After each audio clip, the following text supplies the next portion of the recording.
जय भीम साथियों, आप सभी को दीपदान उत्सव यानी दीपावली की हार्दिक शुभकामनाएं।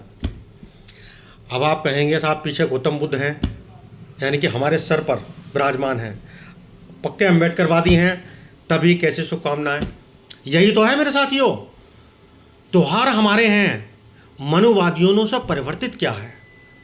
तो हमें उनसे लड़ने में एनर्जी वेस्ट नहीं करनी, सिर्फ अपनी चीज़ों को अपने ढंग से मनाना है। दूसरे क्या मना रहे हैं उसके विरोध में लग जाएं, उसमें एनर्जी वेस्ट नहीं करनी। हमें खुद को सुधारना है, क्योंकि जब हम खुद सुधरे तो सब कुछ सुधरेगा। उसी तरह से ये जो दीपावली है, दीपदान उत्सव है। भगवान गौतम बुद्ध को ज्ञान प्राप्त हुआ, इसी खुशी में एक दूसरे को दिए भेजकर ज्ञान का हम दीप जलाते हैं और घर की सजावट कर कर हम प्रकाश उत्सव मनाते हैं, यानी कि भगवान गौतम बुद्ध को ज्ञान प्राप्त होने की खुशी मनाते हैं। उसी तरह से दशहरा है, उसी तरह से ये धनतेरस थी, है ना। आप पढ़िए तो जितने भी त्यौहार हैं ये सब मूल निवासियों के हैं, सिर्फ इनका रूप परिवर्तित किया गया है। उसी तरह से ज़्यादातर भगवानों का भी रूप परिवर्तित कर दिया गया। ज़्यादातर मंदिर जो हैं वो गौतम बुद्ध के हैं। मैं फिर कह रहा हूँ, हमें लड़ने में एनर्जी वेस्ट नहीं करनी, हमें पहले खुद को सुधारना है, खुद को परिवर्तित करना है। देखिए, ब्राह्मणवाद क्या? ब्राह्मण होने के नाते एक दूसरे को सपोर्ट करना, एक दूसरे को ऊंचा उठाना, सर्वे सर्वा बने रहना। तुम विरोध करने के साथ क्या वो गुण अपने अंदर नहीं ला सकते? हमें जरूरी है कि आपस में कटते ही रहें, लड़ते रहें, मरते ही रहें, आपस में मनमुटाव रहे, आपस में एक दूसरे को जलते रहे हैं? तो हमें ये चीज़ें छोड़कर ब्राह्मणवाद से सीखना है कि किस तरह ये एक दूसरे को सपोर्ट करते हैं और किस तरह से ये एक दूसरे को नीचा नहीं दिखाते और एक दूसरे से जुड़े रहते हैं और साथ मिलके सर्वे सर्वा बनकर राज करते हैं।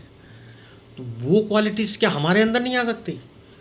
आ सकती है। हम खुद को सुधारें, हम सुधारेंगे जग सुधरेगा। तो सबसे पहले आलोचना, इधर उधर की बातें करनी, टांग खींचना, इसकी जगह आप कहेंगे अभी मैं भी आलोचना करता हूँ, मनुवाद की आलोचना। अगर कोई हमारा आदमी भी है, अगर चाहे हमारे कोई बड़े नेता हैं, कोई भी हैं, अगर वो मनुवादी हैं तो मैं उसकी भी आलोचना करूँगा। क्यों?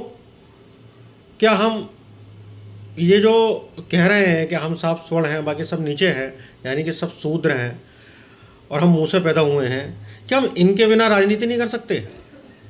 क्या मनुवाद के बिना हमारा 80% का वजूद नहीं बन सकता?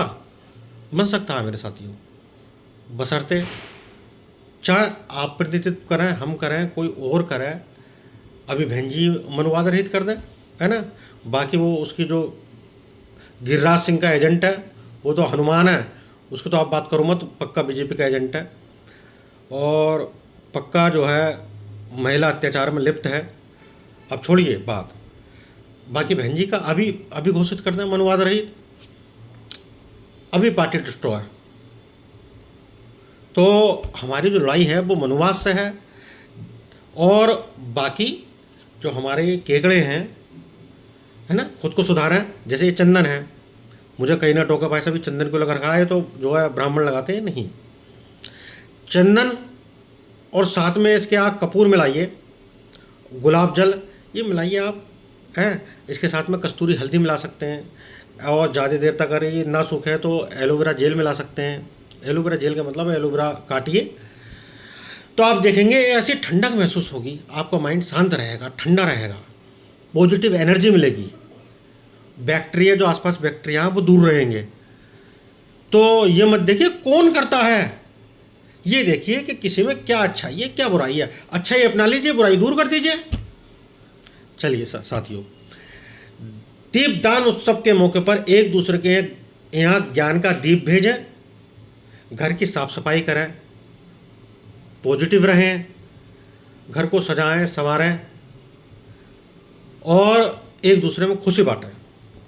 जय भीम, जय भारत मेरे साथियों।